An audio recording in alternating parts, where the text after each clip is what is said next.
Sejumlah tokoh agama Islam mendatangi Mapolda Sumsel untuk beraudiensi dengan Kapolda terkait kasus penistaan agama yang dilakukan Lina Mukherjee.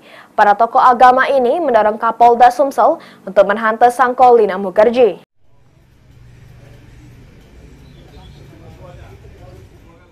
Sejumlah tokoh agama Islam yang tergabung juri Forum Umat Peduli Sumsel mendatangi Mapolda Sumsel untuk bertemu dengan Kapolda Sumsel, Irjen Pol Albertus Rahmat Wibowo.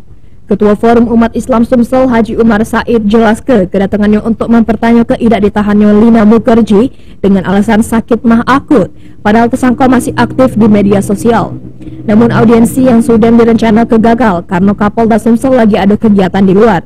Merasa keberatan dengan tidak ditahankannya tersangka, para tokoh agama ini pun mendesak penyidik pencabut penangguhan serta dilakukan penahanan terhadap tersangka.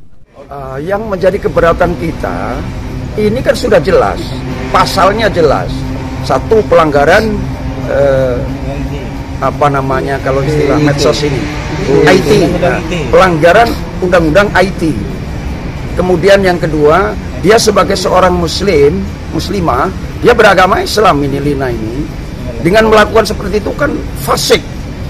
Dia sejumlah melanggar hukum agama, juga melanggar undang-undang IT, juga melanggar KUHP juga tentu. Karena apa? Menimbulkan kegaduhan.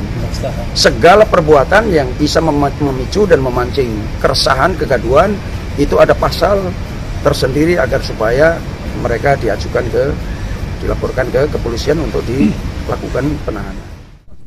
Para tokoh agama Islam ini berharap di lain waktu bisa beraudiensi dengan Kapolda Sumsel mendengar kekeluhan serta Lina Mukherjee ditahan di Mapolda Sumsel karena ancaman hukuman di pojok 5 tahun.